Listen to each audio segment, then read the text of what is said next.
তোমার বাণী আমি যখনই শুনি প্রভু, মন প্রাণ ভরে ওঠে অনিবার। তোমার বাণী আমি যখনই শুনি প্রভু, মন প্রাণ ভরে ওঠে অনিবার। তোমার বাণী প্রভু পুলক আমার, কত আনন্দ সবার।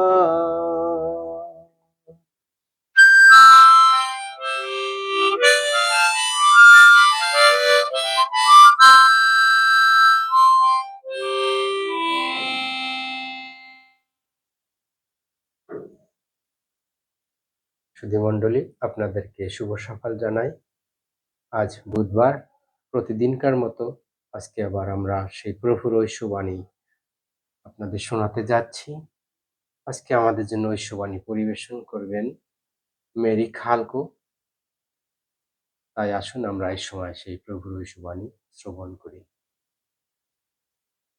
শ্রদ্ধেয় দর্শক ও শ্রোতা মণ্ডলী, সকলকে জানাই শুভ সকাল।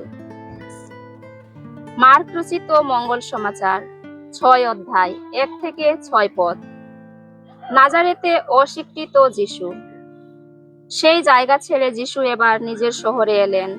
তার সঙ্গে এলেন সেই 12 জন শিষ্য। বিশ্রামবারে তিনি সমাজগৃহে গিয়ে উপদেশ দিতে লাগলেন। তার কথা শুনে অনেকে অবাক হয়ে গেল।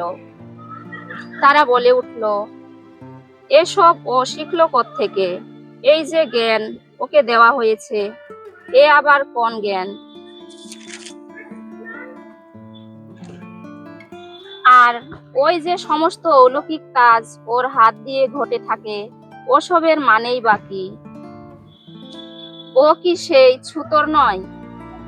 মারিয়ার সেই ছেলে যাকব, যোসেফ, জুদা আর সিমনের সেই ভাই নয়?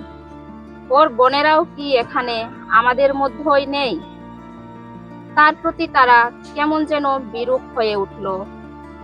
তখন যিশু তাদের বললেন, প্রবক্তা শুধু নিজের দেশে, নিজের আত্মীয় স্বজন ও পরিজনদের কাছেই অসম্মানিত হন। সেখানে তিনি কোনো অলৌকিক কাজ করতে পারলেন না। শুধু কয়েকজন রোগীর ওপর হাত রেখে তিনি তাদের সুস্থ করে তুললেন।